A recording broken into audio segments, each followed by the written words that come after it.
Hello बच्चों।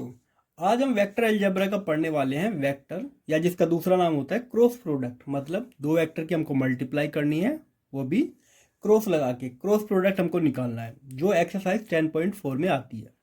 पर उससे पहले हम कुछ बेसिक कंसेप्ट देखेंगे कि ये होता क्या है।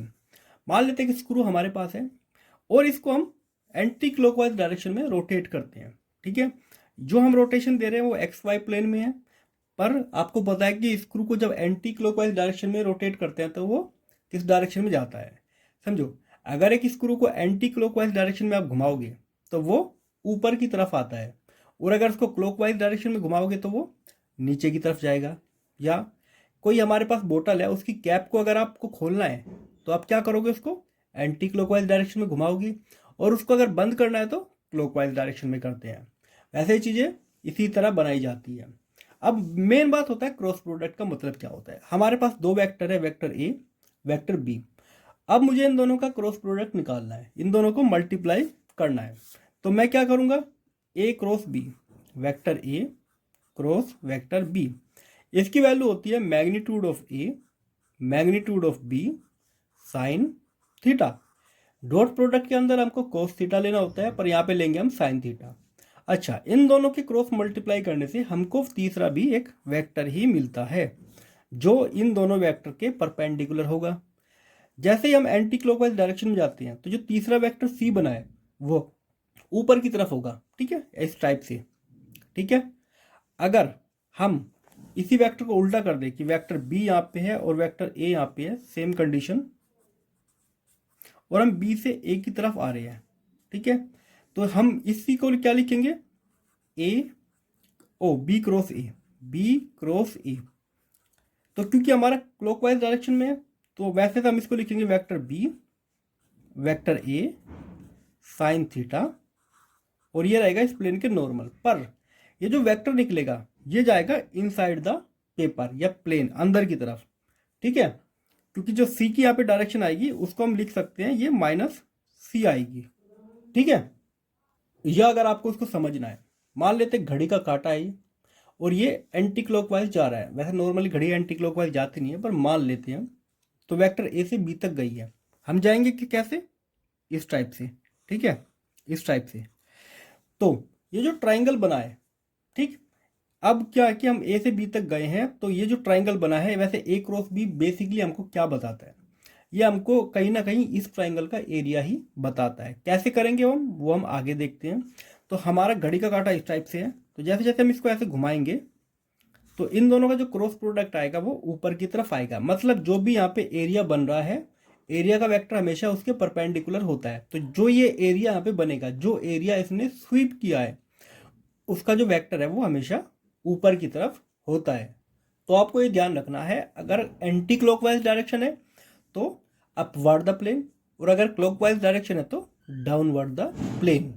अब कुछ ऑब्जर्वेशंस की बात करते हैं। देखो, ए क्रॉस बी अगर आप करोगे तो आपको तीसरा भी वेक्टर ही मिलेगा, और जो सी वेक्टर है ये दोनों ही वेक्टर के परपेंडिकुलर है। मतलब यहाँ पे भी ये 90 डिग्री एंगल बना रहा है और ए के साथ भी 90 डिग्री एंगल बना रहा है। जैसे आप किसी दीवार के कोने में देखो, दो अलग अलग डायरेक्शन में आप एंगल मान सकते हो, ए और बी, और जो तीसरा जो हाइट होती है वो एक तरह से सी वेक्टर हो गया। ये किसी कमरे के दो कॉर्नर है, और जो ऊपर की तरफ हाइट जाती है उसको आप तीसरा वेक्टर मान सकते हो। सेम यही टाइप की फॉर्मेशन होती है। अगर दो वेक्टर पैरेलल है, अगर एक वेक्टर इस टाइप से है और दूसरा वेक्टर भी इसी टाइप से है, ये वेक्टर ए हो गया और ये बी हो गया, तो इन दोनों का क्रॉस प्रोडक्ट जीरो होगा। क्यों, क्योंकि इन दोनों के बीच में एंगल कितना है, 0 डिग्री का, और जब 0 डिग्री का एंगल होगा तो साइन जीरो होता है, जीरो। क्योंकि इस फॉर्मूले में साइन की जगह जीरो रखोगे तो जीरो मिलेगा, तो इसकी वैल्यू आ जाएगी जीरो। दूसरी बात, अगर ए और बी दोनों नॉन जीरो वेक्टर है, मतलब कुछ ना कुछ इनकी लेंथ है, अगर ए क्रॉस ए करोगे तब भी जीरो मिलेगा, ए क्रॉस माइनस ए करोगे तब भी जीरो मिलेगा। ठीक है, तो अगर इन दोनों के बीच में एंगल, क्योंकि ए और ए के बीच में 0 डिग्री एंगल होता है, इसीलिए जीरो ही मिलेगा। दूसरी बात, अगर वेक्टर के बीच में π/2 एंगल है, जैसे ये वेक्टर ए हो गया, ये वेक्टर बी, एंगल इनके बीच में π/2 है, तो इसका जो क्रॉस प्रोडक्ट होगा ए क्रॉस बी, वो होगा डायरेक्ट इनका मैग्नीट्यूड। जो भी इसकी वैल्यू होगी वो मल्टीप्लाई कर देंगे वो। अगर इसकी वैल्यू 4 है और उसकी 5 है तो 4 की मल्टीप्लाई 5 में करके 20 पर हाँ, क्योंकि ये क्रॉस प्रोडक्ट है तो वेक्टर की फॉर्म में ही आएगा। स्केलर हमको नहीं मिलेगा। ठीक है, वो हम आगे देखेंगे कैसे करना है। दूसरी बात, एक सर्कल इस टाइप से बनाओ, यहाँ पे लिख देते हैं आई, यहाँ पे लिख देते हैं जे, और यहाँ पे लिखेंगे हम के। ठीक है, अगर आप आई की मल्टीप्लाई आई से करोगे मतलब कि क्रॉस प्रोडक्ट जे का जे से के का के से, तो आपको जीरो ही मिलेगा क्योंकि इनके बीच में एंगल होता है 0 डिग्री। पर अगर आई की मल्टीप्लाई आप जे से करोगे, आई क्रॉस जे करोगे, समझने के लिए आई इधर से हम जे पे आए तो आपको तीसरे वाला मिलेगा, इन दो की क्रॉस मल्टीप्लाई करने से ये मिलेगा, इन दोनों की क्रॉस मल्टीप्लाई करने से ये मिलेगा। ठीक है, और दूसरी बात, हाँ इन दोनों की मल्टीप्लाई करने से ये, और हाँ तो ये मिलेगा, जे की मल्टीप्लाई के से करेंगे तो आई मिलेगा, के की मल्टीप्लाई आई से मिलेगी तो जे मिलेगा। तो इसको ध्यान रखना। अगर हम उल्टा जाएंगे, अगर हम इससे उल्टा करेंगे, जैसे समझो जे क्रॉस आई, अगर हम इनका वो बदल देंगे जे को पहले और यहाँ पे, तो जे क्रॉस आई, अब हम क्या कर रहे हैं एंटी क्लॉकवाइज जा रहे हैं, तो हमको क्या मिलेगा के, पर के की डायरेक्शन होगी नेगेटिव। उसी तरह के क्रॉस जे करेंगे तो हमको जो यहाँ पे मिले था उससे नेगेटिव मिलेगा। उसी तरह यहाँ पे करेंगे आई क्रॉस के तो हमको मिलेगा माइनस के जी। ये आपको याद रखना है। ठीक है, अब देखो मान लेते हैं हमारे पास दो वेक्टर है, वेक्टर ए और वेक्टर बी, इनके बीच में एंगल है थीटा। अब मैं क्या करता हूँ, यहाँ पे एक तीसरा वेक्टर बना देता हूँ। ठीक है, अब ये जो ट्राइंगल बना है इसका एक नाम रख लेते हैं ए बी सी। ठीक है, अब मैं एक परपेंडिकुलर यहाँ से डाल देता हूँ यहाँ पे। ठीक है, अब जो ये ट्राइंगल बना है ट्राइंगल ए बी सी, अगर मुझे इसका एरिया निकालना है, area of triangle A B C, तो आप इसका एरिया निकाल सकते हो। देखो आप अगर ए से बी तक गए हो तो जो एरिया इस वेक्टर ने कवर किया है वो इस ट्राइंगल का एरिया बताएगा। तो उसका एरिया हम लिख सकते हैं 1/2 vector A cross vector B. A cross B करो, उसका मैग्नीट्यूड लो और उसको 2 से डिवाइड करोगे तो ये जो ट्राइंगल यहाँ बना है इसका एरिया आपको मिल जाएगा। ठीक है, इसके ऊपर हमको क्वेश्चन भी करने हैं आगे। ठीक, दूसरी बात, अगर हमारे पास ये दो साइड है या दो वेक्टर है, इनके बीच में एंगल है थीटा। ठीक, अगर मैं इसको पैरेललोग्राम बना दूं, वो कैसे बनेगा, इसी के पैरेलल में एक वेक्टर करूं और इसी के पैरेलल में यहाँ वेक्टर करूं। अब ये जो मेरा एक पैरेललोग्राम बना है, सीधे सीधे अगर यहाँ से हम फिर से वही करें, परपेंडिकुलर डालें, तो इसका एरिया अगर मुझको निकालना है तो एरिया एरिया ऑफ पैरेललोग्राम, तो उसके लिए आपको सीधा सीधा बस इन दोनों की क्रॉस मल्टीप्लाई कर देनी है। ठीक है, वैसे पैरेललोग्राम के एरिया के आधा ही होता है ट्राइंगल का एरिया। ठीक है, अब बात करते हैं इसकी कुछ प्रॉपर्टी। वैसे ये दोनों फॉर्मूले काफ़ी इंपॉर्टेंट है, इससे क्वेश्चन आ जाते हैं। प्रॉपर्टी में बात करेंगे, अगर ए क्रॉस बी करोगे तो आपको बी क्रॉस ए मिलेगा पर उसका नेगेटिव। एक केस में वेक्टर मिलेगा आपको अपवर्ड तो दूसरे में मिलेगा डाउनवर्ड, दोनों की डायरेक्शन में डिफरेंस होगा, दोनों एक दूसरे के अपोजिट होंगे, इसीलिए यहाँ पे नेगेटिव आया है। हाँ, पर ये डिस्ट्रीब्यूटिव कैरेक्टर शो करता है, डिस्ट्रीब्यूटिव इसकी प्रॉपर्टी होती है। मतलब दो वेक्टर को ऐड करना है और तीसरे से उसको क्रॉस मल्टीप्लाई करना है, तो या तो आप ऐसे करो या फिर पहले क्रॉस मल्टीप्लाई करो बाद में ऐड कर लेना, आंसर पे कोई फर्क नहीं पड़ेगा। इसका जो प्रूव है वो हम क्वेश्चन के थ्रू करके देख लेंगे आगे। तीसरा, अगर क्रॉस प्रोडक्ट के बाहर है कोई रियल नंबर है तो इस रियल नंबर से कोई फर्क नहीं पड़ेगा, क्रॉस प्रोडक्ट निकालो, या तो पहले क्रॉस प्रोडक्ट निकालो बाद में मल्टीप्लाई करो, या इसको पहले ही मल्टीप्लाई करो किसी वेक्टर के साथ और बाद में क्रॉस प्रोडक्ट निकालो, तो आंसर पे कोई फर्क नहीं पड़ेगा, आंसर की कोई डायरेक्शन चेंज नहीं होगी। ठीक है, अब दूसरी बात आती है क्रॉस प्रोडक्ट निकालते कैसे हैं। वेक्टर ए हमारे पास है, वेक्टर बी है, ये ए के कंपोनेंट है, ये बी के कंपोनेंट है, तो हमको क्रॉस प्रोडक्ट निकालना है ऐसे ऐसे एक डिटर्मिनेंट बना लेना है। वैसे तो आपने मैट्रिक्स वाले चैप्टर में पढ़ा ही होगा, आई जे के यहाँ पे रख लेना है, यहाँ पे पहला वेक्टर आएगा, यहाँ पे दूसरा वेक्टर आएगा, A1 A2 A3 B1 B2 B3। Solve करने का तरीका क्या होता है, वही आई को बाहर रखना है। देखो इसी को कर रहे हैं, vector A cross vector B, आपको क्या करना है, आई को बाहर रख लेना है, इसको सोल्व करना है, A2 A3 B2 B3, फिर माइनस लगा के जे को बाहर रख लेना है, तो A1 B1 A3 B3, A1 B1 A3 B3, फिर आपको के को बाहर रखना है और जो यहाँ पे बनेगा A1 A2 B1 B2। ठीक है। वैसे हम इसको अभी आगे करते हैं कैसे इसको सोल्व करना है क्वेश्चन के थ्रू। ठीक है, अब देखो बच्चों, पहला ही क्वेश्चन दिया हुआ है कि हमको ए क्रॉस बी निकाल के उसका मोड लेना है, मॉडुलस निकालना है। सबसे पहले हम क्या करेंगे, ए क्रॉस बी निकालेंगे। तो ए क्रॉस बी निकालने के लिए आपको बनानी है सिंपली मैट्रिक्स। यहाँ पे लिखोगे आई, यहाँ पे जे और यहाँ पे के। 1 माइनस के 7 और यहाँ पे आएगा +7, 3 -2 और 2। अच्छा, फिर हम इसको करेंगे सोल्व। देखो, सबसे पहले आपको आई लेना है। ठीक है, हमने आई ले लिया है। ओ, तो ये वाली लाइन को आपको छोड़ देना है, तो आपको ये चारों लेने हैं। तो -7 7 -2 2। ठीक है, फिर आपको जे लेते टाइम उसका साइन बदल देना है, माइनस कर देना है। फिर इस लाइन को छोड़ देना है 1 3 7 2 1 3 7 2। फिर आपको के ले लेना है, ये लाइन को छोड़ देना है। अभी हमारे पास 4 आ गए, 1 3 -7 -2। अब हमको क्या करना है, क्रॉस मल्टीप्लाई करनी है। किसकी, इन दोनों की, इन दोनों की और इन दोनों की। ठीक है, तो आई को रखेंगे बाहर। यहाँ हमारा कितना बनेगा, -14। अब यहाँ पे माइनस हमको लगाना होता है फॉर्मूले में, और इसमें फिर माइनस मल्टीप्लाई करेंगे तो एक माइनस और आ जाएगा, तो +14 हो जाएगा। फिर करते हैं जे के, इसकी मल्टीप्लाई करेंगे तो 2 और यहाँ पे आएगा 21। फिर करते हैं कि इन दोनों की मल्टीप्लाई करेंगे तो -2 और यहाँ पे आएगा 21। ये तो 0 हो गया। यहाँ से हमको ये मिलेगा माइनस के 19 तो प्लस के 19 जे। यहाँ से हमको क्या मिलेगा, प्लस के 19 की। तो हमारा जो ए क्रॉस बी आया है यह आ गया 19 जे 19 की। अब हमें इसका मोड निकालना है, तो ए क्रॉस बी का मोड निकालना है। मोड निकालने के लिए आपको क्या करना है, बस 19 का स्क्वायर कर देना है।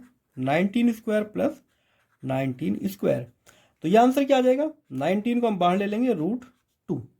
तो ये इसका आंसर आ गया। तो ए क्रॉस बी कितना आया, 19√2।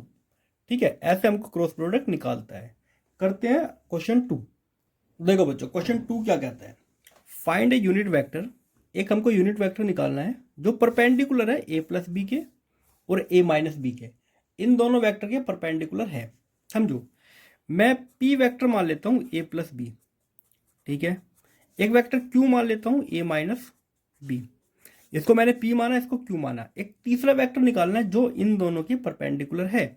मतलब कि अगर मान लेते हैं वेक्टर आर है तो वो पी क्रॉस क्यू आना चाहिए। इन दोनों का क्रॉस करके आर मिलेगा, और आर क्या है, इन दोनों के परपेंडिकुलर है। तो बेसिकली हमको क्या करना है, पी और क्यू का क्रॉस करना है। पर उससे पहले हमको ए प्लस बी निकालना है और ए माइनस बी निकालना है। ठीक है, तो पहले मैं निकालता हूँ ए प्लस बी। इन दोनों को ऐड करेंगे, यहाँ पे 3 है, यहाँ पे 1 है, तो आ जाएगा 4i। 2 और 2 हो जाते हैं 4। इन दोनों को ऐड करेंगे तो 0। अब आ जाता है ए माइनस बी।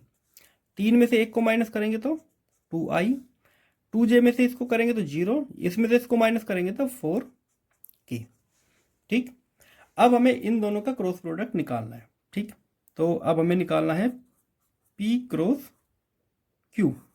ठीक है, क्योंकि ये हमारा p वेक्टर और ये q वेक्टर। यहाँ पे लिखेंगे फिर से i j k, यहाँ पे 4 4 और 0, यहाँ पे रखेंगे 2 0 4। ठीक है, चलो i ले लेते हैं बाहर। अब i ले लेंगे तो हमको मिलेगा ये, तो 4 की मल्टीप्लाई 4 से करेंगे तो 16। 0 की 0 से करेंगे तो 0 आ जाएगा। j ले लेते हैं, ये वाली लाइन गई, इसकी मल्टीप्लाई करेंगे तो 16, इसकी मल्टीप्लाई करेंगे तो 0। अब k ले लेते हैं बाहर, ये लाइन गई, इसकी मल्टीप्लाई करेंगे तो 0 और 2 की मल्टीप्लाई करेंगे तो 8। तो हमारा निकल के आया 16i माइनस के 16j माइनस के 8k। तो हमारा जो r वेक्टर आया है, जो p क्रॉस q करके आया ये, अब हमें इसका यूनिट वेक्टर बदलना है। हमें तो इसको यूनिट वेक्टर बनाना है, मतलब इसका मैग्नीट्यूड हमको लेना पड़ेगा। तो ये आ जाएगा 16 स्क्वायर माइनस के 16 स्क्वायर प्लस -8 स्क्वायर। ठीक है, अब इसका जो आंसर आएगा, इनको सोल्व करके नीचे आ जाता है 556, जो ही होता है हमारा 24 के इक्वल। बस फिर हमको क्या करना है, इसको यूनिट वेक्टर में बदल देना है। और यूनिट वेक्टर में बदलने का तरीका, कैप वेक्टर आर को डिवाइड कर देना है उसी के मैग्नीट्यूड से। तो हमारा वेक्टर कितना, ये इसको 24 से डिवाइड कर देना है। तो 16 divide by 40 I, 16 divide by 24 J, 8 divide by 24। इसको आप सोल्व करोगे तो 8 से कट हो सकता है, तो 2/3 आई, ये भी आएगा 2/3 जे, और ये 1/3 के। तो ये हो गया हमारा यूनिट वेक्टर। ठीक है, चलो अब चलते हैं अगले क्वेश्चन की तरफ। देखो बच्चों, ये वाला क्वेश्चन काफी इंपॉर्टेंट है। एक यूनिट वेक्टर ए है जो आई के साथ एंगल बनाता है π/3 और जे के साथ बनाता है π/4। तो जो एंगल थीटा है के के साथ बनाता है वो हमको निकालना है। ठीक है, थीटा निकालना है के के साथ, और ए के कंपोनेंट भी निकालने हैं। समझो, वेक्टर ए हमारे पास है, जिसको लिख सकता हूं मैं A1 आई, A2 जे, A3 के, और ए का जो मैग्नीट्यूड है वो हमारा 1 है। ठीक है, अब इन्होंने कहा कि ये जो पूरा वेक्टर है, मतलब कि ए और आई के साथ ए डॉट आई अगर हम करेंगे तो हमको मिलता है, मतलब कि एंगल बनाता है π/3। तो ए डॉट आई करोगे तो आपको क्या मिलेगा, ए मैग्नीट्यूड ऑफ आई कोस π/3। अब की बार अभी आपको यहाँ पे क्रॉस प्रोडक्ट नहीं करना है, डॉट प्रोडक्ट करना है। आई के साथ वो डॉट प्रोडक्ट में है। ठीक है, अब ए की वैल्यू मैं यहाँ रख देता हूँ, तो ये हो जाएगी मेरी A1 आई, A2 जे, A3 के। ठीक है, डॉट आई, क्योंकि ये दोनों ही यूनिट वेक्टर है, इनका मैग्नीट्यूड क्या होगा 1, और कोस π/3 होता है 1/2। ठीक है, अब इसकी मल्टीप्लाई करेंगे। देखो आई की डॉट प्रोडक्ट आई के साथ ही निकाल सकते हैं, इनका करेंगे तो 0 आ जाएगा। तो यहाँ से हमको क्या मिलेगा, A1, और इसकी वैल्यू क्या आएगी 1/2। मतलब A1 की जो वैल्यू है वो 1/2 है। सेम चीज हम करेंगे जे के साथ, A1 आई, A2 जे, A3 के, डॉट प्रोडक्ट निकालेंगे जे के साथ। तो क्योंकि दोनों का ही मैग्नीट्यूड 1 होता है, चाहे हम ए वेक्टर कर ले या जे का, इनके बीच में एंगल बना हुआ है हमारा π/4। अच्छा, अब इसकी देखो, आई की तो मल्टीप्लाई होगी 0 आ जाएगा, इसकी मल्टीप्लाई करेंगे तो A2, और यह आ जाएगा हमारा 1/√2। ठीक है, तो A2 भी निकल गया हमारा। ठीक है, पर क्योंकि हमें अभी ये नहीं पता कि के साथ कितना एंगल बनाएगी, वो हमको कैलकुलेट करना है। पर उससे पहले हमको ये पता है कि इसका मैग्नीट्यूड 1 है।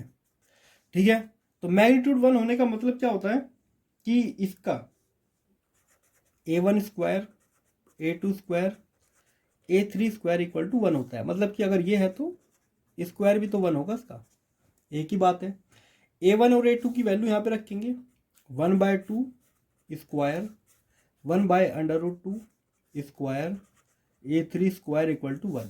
ये हो जाएगा 1/4, और ये 1/2 उस तरफ लेके जाएंगे तो ये आ जाएगा 1/1 माइनस 1/4 माइनस 1/2। ठीक है, A3 स्क्वायर, इसको हमको सोल्व करना है। अच्छा देखो, 4 की मल्टीप्लाई करेंगे तो ये आ जाएगा हमारा 3/4 माइनस 1/2। इसको सोल्व करेंगे तो ये आ जाएगा हमारा 3 माइनस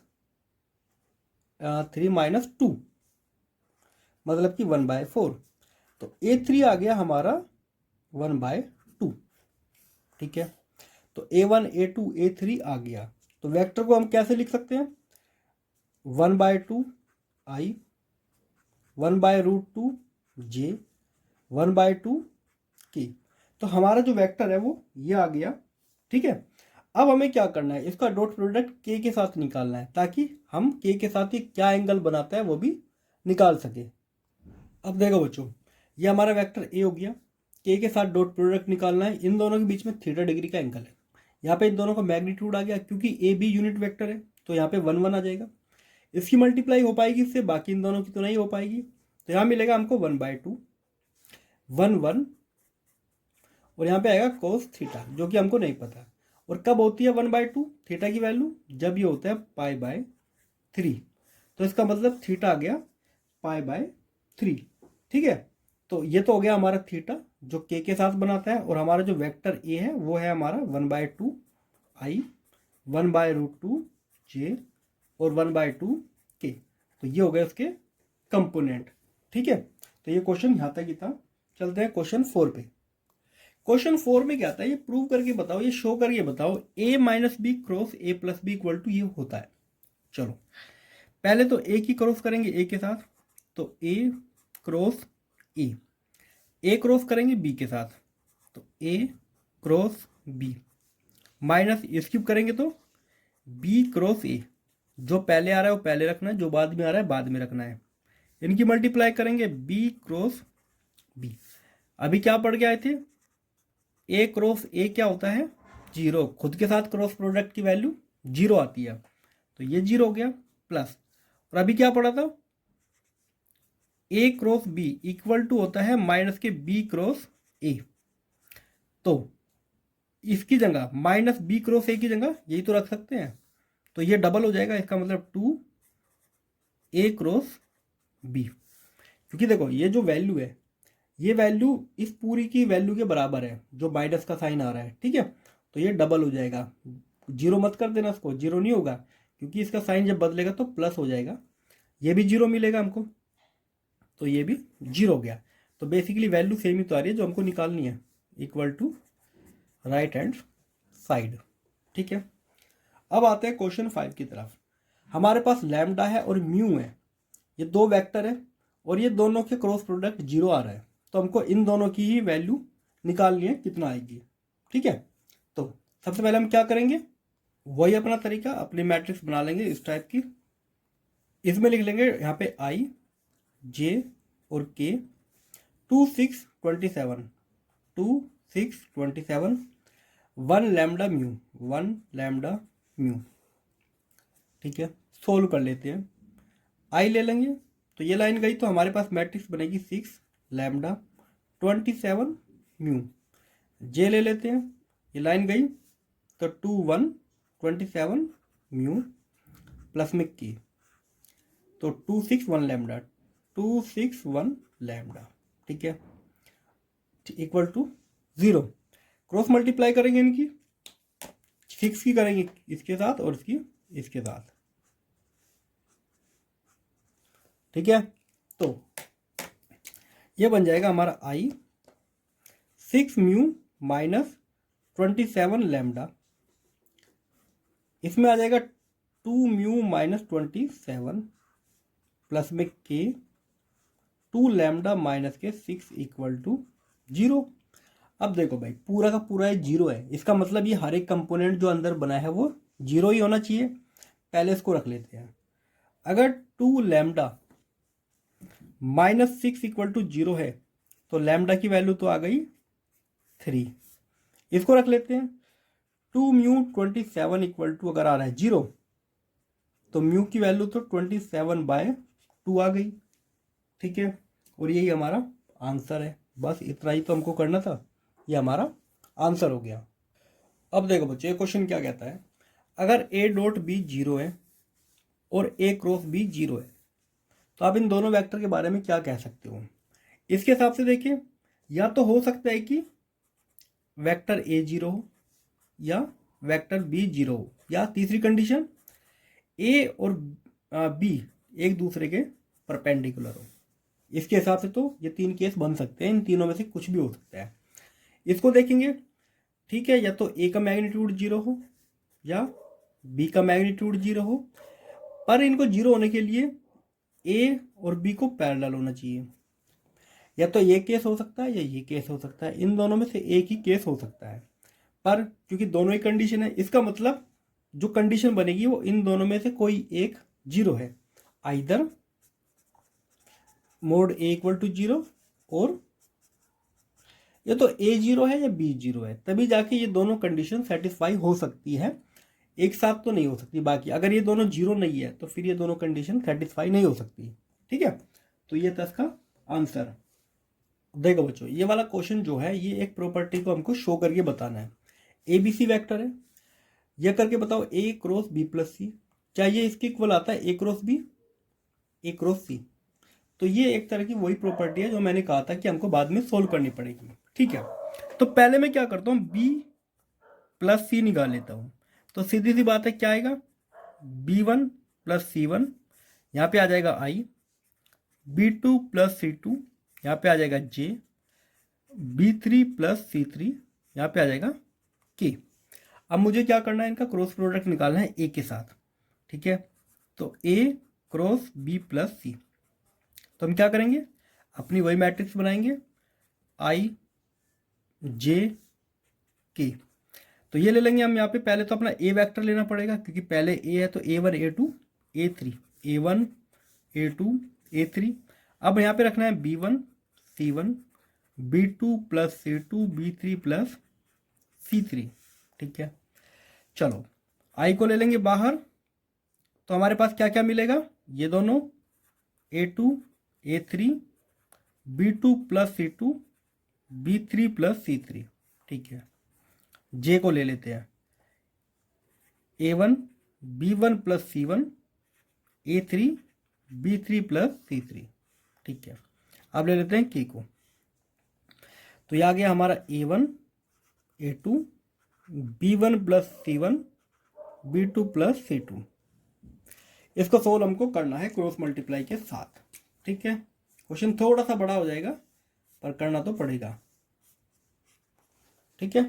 चलो यहाँ पे आ जाता है हमारा i, इसकी मल्टीप्लाई करेंगे तो ये आ जाएगा हमारा a2 b3 a2 c3 minus इसकी मल्टीप्लाई करेंगे तो a3 b2 a3 c2। j को ले लेते हैं, इसकी मल्टीप्लाई करेंगे तो a1 b3 a1 c3 minus इसकी मल्टीप्लाई करेंगे तो a3 b1 a3 c1। देखो ये माइनस क्यों आया है, क्योंकि जब हम यहाँ माइनस लगाते हैं तो इस पूरे के साथ माइनस की मल्टीप्लाई भी होगी। ये हो गया हमारा j। अब आते हैं k, a1 b2 plus a1 c2 minus multiply करेंगे तो a2 b1 minus a2 c1। चलो ये हो गया हम आधा पार्ट। अब इसमें इससे ज़्यादा तो हम कुछ कर नहीं पाएंगे, ठीक है। पर हम इसको अब सेकंड वाले हाफ को कर लेते हैं, ठीक है। अब देखो बच्चों, हमें क्या निकालना है, a cross b plus a cross c। इसकी वैल्यू हमको निकाल के चेक करनी है, एक एक करके निकालते हैं। पहले तो a क्रॉस b निकाल लेंगे, a क्रॉस b, तो वही अपना i j k a1 a2 a3 b1 b2 b3। तो i को रखेंगे बाहर, तो हमारा आ जाएगा a3 a2 b3। इसकी मल्टीप्लाई से करेंगे, पहले तो हमको इससे करनी है फिर इससे a3 b2, ठीक है, माइनस के j। अब हमको a की मल्टीप्लाई करनी है इससे a1 b3, इसकी मल्टीप्लाई करनी है इससे a3 b1, ठीक, प्लस में k को ले लेंगे तो हमको फिर मल्टीप्लाई करनी है इन दोनों की, a1 b2 a2 b1। ये हो गया हमारा आधा पार्ट। अब हम करते हैं a क्रॉस c, ठीक है, i j k a1 a2 a3 c1 c2 c3। i रखेंगे बाहर, तो पहले a2 c3 minus a3 c2 minus के j। फिर हमको a1 की मल्टीप्लाई, क्योंकि j वाली लाइन छोड़ देनी है, a3 c2 a1 c3 minus a3 c1। Basically इनको इंटरचेंज कर देते हैं, ये ध्यान रखो। फिर आते हैं k, ये ले लेंगे a1 c2 a2 c1, ठीक है। अब इन दोनों को ऐड करना है। ऐड करने के लिए देखो हमको क्या करना पड़ेगा, i वाले एक साथ रखने हैं, j वाले एक साथ और k वाले एक साथ। तो a cross b plus a cross c, ये है ये वाला, ठीक है। इन दोनों को ऐड करते हैं। देखो i मैं बाहर ले लेता हूँ, इसको ऐड करना है हमको इसके साथ। तो जो प्लस प्लस के हैं वो रखेंगे साथ में, जैसे कि A2B3 प्लस A2C3, दोनों माइनस के रखते हैं यहाँ पे, A3B2 A3C2, ठीक है, माइनस के J। अब इन दोनों को ऐड कर देना है, A1B3 A1C3 minus A3B1 minus A3C1, ये हो गया हमारा दूसरा। अब आते हैं कि इन दोनों को ऐड कर देना है, तो ये हो जाएगा हमारा A1B2 A1C2 minus A2B1 minus A2C1, ये आ गया। तो क्या ये मिलता जुलता है हमारा पिछले वाले से? देखो भाई, मिलान करना है हमको। ये देखो भाई, ये आई के साथ आ रहा है, A2B2 A2B2 A2C3 A2C3 minus लगा के A3B2 A3B2 A3C2 A3, ये तो करेक्ट हो गया। A1B3 A1B3 A1C3 A1C3 A3B1 ये आ गया, A3C1 ये आ गया, ये भी ओके है।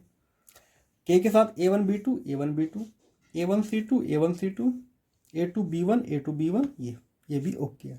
इसका मतलब जो इन्होंने कहा था ये वाला रिलेशन, ये बिल्कुल ओके है, ये हमने शो करके दिखा दिया है, ठीक है। चलो बढ़ते हैं अब नेक्स्ट क्वेश्चन 8 की तरफ। देखो बच्चों, क्वेश्चन क्या कहता है, अगर A 0 है या B 0 है तो A क्रॉस B 0 होता ही है, बिल्कुल ट्रू है। तो क्या इसका उल्टा भी ट्रू हो सकता है कि अगर ये 0 है तो क्या हम ये मान के चले कि दोनों वेक्टर 0 होंगे? तो नहीं। देखो, अगर वेक्टर A 0 है और वेक्टर B भी 0 है तो ये 100% है कि A क्रॉस B 0 आना चाहिए, ठीक है।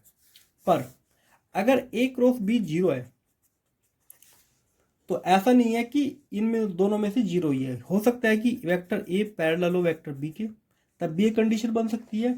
और यहाँ पे वेक्टर A को 0 होने की कोई ज़रूरत नहीं है, ना वेक्टर B को 0 होने की वजह से ज़रूरत है, तब भी ये दोनों वेक्टर क्या हो जाएंगे, क्रॉस प्रोडक्ट 0 हो जाएगा। अब इन्होंने कहा कि चलो ठीक है, इसका एग्जाम्पल भी तो दो, तभी तो हो पाएगा ये। तो चलो ठीक है, इसका एक हम एग्जाम्पल ले लेते हैं। मैं अपनी तरफ से वेक्टर A लिख लेता हूँ। वेक्टर A लिखो I plus J plus K। अगर मुझे वेक्टर B लिखना है जो इसी के पैरेलल है, बस आपको क्या करना है, इसमें किसी नंबर से मल्टीप्लाई करो, किसी भी से। मैं कर देता हूँ 2 से, 2I 2J 2K। सिंपली ये दोनों पैरेलल है, बस इसकी लेंथ क्या है, डबल है। अब मुझे इन दोनों का क्रॉस प्रोडक्ट निकालना है। तो vector A cross vector B, इसका मैग्नीट्यूड 0 नहीं है, इसका मैग्नीट्यूड √3 है, और इसका 2 स्क्वायर प्लस 2, तो 2√3 है। तो ये दोनों 0 तो नहीं है। चलो I J K 1 1 1 2 2 2, ठीक है। अब मैं I ले लेता हूँ बाहर, इसकी मल्टीप्लाई करूंगा तो मिलेगा 2, इसकी मल्टीप्लाई करूंगा तो फिर से 2। J ले लेते हैं बाहर, इसकी मल्टीप्लाई करूंगा तो 2, यहाँ पे भी 2। K ले लूंगा बाहर, तब भी मुझको क्या मिलेगा, 2 और 2। अच्छा देखो, I में नहीं करना, I में तो इन दोनों की मल्टीप्लाई होगी, ये ध्यान रखना, ठीक है। K को लेंगे तब इन दोनों की मल्टीप्लाई होगी, पर तब भी आंसर में कोई फर्क नहीं पड़ेगा, यह हमेशा ही आएगा 0, ठीक है। तो ये था हमारा क्वेश्चन 8। अगर दो वेक्टर पैरेलल है तो उनका क्रॉस प्रोडक्ट 0 होगा, पर जरूरी नहीं है कि ये दोनों खुद भी 0 हो। चलते हैं नेक्स्ट क्वेश्चन, क्वेश्चन 9 की तरफ। अब देखो बच्चों, एक ट्राइंगल हमको दिया हुआ है, क्वेश्चन 9 है ये। इसमें इसके कोऑर्डिनेट दिए हुए हैं और हमको कहा है कि इसका एरिया निकाल के बताओ। अब देखो, अगर मैं ए को मानूं सेंटर, एक वेक्टर हो गया मेरा ये और एक वेक्टर हो गया ये, ठीक है। ये हो गया मेरा ए बी वैक्टर और ये हो गया मेरा ए सी वैक्टर। और एरिया कैसे निकलता है, जब दो वेक्टर हमको दिए हुए हैं, बस इन दोनों का क्रॉस प्रोडक्ट का मैग्नीट्यूड को 2 से डिवाइड करो। तो area of triangle A B C अगर मुझको निकालना है तो मुझे क्या करना है, 1/2 ए बी क्रॉस ए सी कर देना है, तो हमारा एरिया आ जाएगा।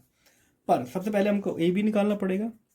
तो ए बी निकालने के लिए बी के कोऑर्डिनेट में से ए को माइनस करके आई जे के लगा दो। 2 में से 1 गया तो 1 बचेगा, तो 1 आई आ गया। 3 - 1 आ जाएगा तो 2j। 5 में से 2 को माइनस करोगे तो 3k। ऊपर से हमको निकालना है AC। 1 में से 1 गया तो 0, तो I का तो 0। 5 में से 1 गया तो 4, और 5 में से 2 गए तो 3। ये 2 वेक्टर हो गए। चलो इनका क्रॉस प्रोडक्ट निकालते हैं, AB क्रॉस AC। ठीक है, तो I J K। ठीक है, हमारा आ जाएगा 1 2 3 0 4 3 I। तो I बाहर ले लेंगे तो 6 माइनस 12। J को बाहर ले लेंगे तो 3 माइनस के 0। K बाहर लिया तो हमने 4 माइनस 0। ठीक है, क्या जाएगा माइनस के 6I माइनस के 3J प्लस के 4K। चलो इसका मैग्नीट्यूड निकाल लेते हैं, क्रॉस A AC। तो अंडर रूट -6 स्क्वायर -3 स्क्वायर और प्लस 4 स्क्वायर। तो यह आ जाता है 36 प्लस के 9 प्लस के 16। तो अब देखना वाली बात है कितना आएगा। इन दोनों को ऐड करेंगे तो कितना आएगा, तो इन दोनों को ऐड करके आ रहा है 61। ठीक है, तो एरिया ऑफ ट्राइंगल ABC जो आएगा हमारा अंडर रूट 61 डिवाइड बाय 2, क्योंकि ये जो आया उसको 2 से डिवाइड करना है। तो ये आ गया हमारा आंसर। ठीक है, अगला क्वेश्चन चलते हैं, पैरेललोग्राम का एरिया निकालना है। देखो बच्चों, ये वाला क्वेश्चन है, find the area of parallelogram whose adjacent side. जो उसकी 2 साइड है वो वेक्टर की फॉर्म में हमने यहाँ पे दिखा रखी है। लिख सकते हैं वेक्टर A हो गया हमारा ये, और वेक्टर B को मान लो ये। ठीक है, तो ये हो गया मेरा वेक्टर A, ये हो गया मेरा वेक्टर B। अब मुझे क्या करना है, अब मुझे इसे पैरेललोग्राम बना देना है। इसी के पैरेलल में यहाँ पे, और इसके पैरेलल ये साइड मैंने बना दी है। जब ये पैरेललोग्राम बन गया तो इसका एरिया कैसे निकालते हैं, बस इनकी क्रॉस मल्टीप्लाई करके। इसका नाम दे दो ABCD। तो एरिया ऑफ पैरेललोग्राम ABCD, तो ये आ जाएगा हमारा A क्रॉस B। इसका मैग्नीट्यूड, अच्छा देखो A क्रॉस B करने से आपको तीसरा वेक्टर मिलेगा जो ऊपर की तरफ होगा। ठीक है, पर उसका मैग्नीट्यूड लोगे तो वो इसका जो एरिया है उसी का ही हमको एरिया बताएगा, एरिया वेक्टर बताएगा। A क्रॉस B तो हमको एरिया वेक्टर बताता है, उसका मैग्नीट्यूड लोगे तो इसकी वैल्यू हमको बताता है। ये आपको एंगुलर मोमेंटम में भी देखने को मिलेगा, ग्रेविटेशन वाले चैप्टर में, और वो 11th क्लास में है। ठीक है, चलो हम निकाल लेते हैं। तो सबसे पहले हम अपना वही वेक्टर A क्रॉस B करते हैं।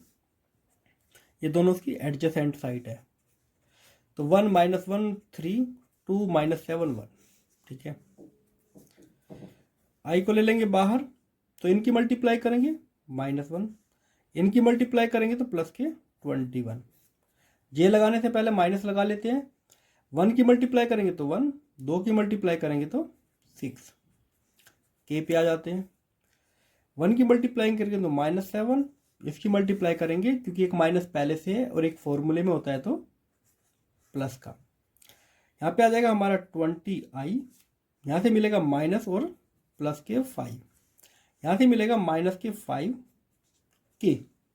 चलो इसका मैग्नीट्यूड निकाल लेते हैं, A क्रॉस B। तो under root 20 square plus 5 square plus minus के 5 स्क्वायर, तो यह आ जाता है हमारा 425 प्लस 25। देखा जाए तो यह आ रहा है 450, और 450 को अगर आप लिखोगे तो क्या मिलेगा आपको, 15√2 स्क्वायर यूनिट। तो यह आ गया आपका एरिया। ठीक है, इसी के साथ ये एक्सरसाइज खत्म। एक क्वेश्चन बचा है, वो आपको खुद से ट्राई करना है। मिलते हैं अगले चैप्टर में। इससे रिलेटेड अगर आपको कोई डाउट है तो आप हमसे कमेंट में पूछ सकते हैं। इस चैनल को सब्सक्राइब भी कीजिए, इस पर आपको पूरा सिलेबस और आने वाले टाइम में आपको शॉर्ट नोट्स भी अवेलेबल हो जाएंगे, मैथ, फिजिक्स और साइंस के। ठीक है, तो मिलते हैं अगली वीडियो में।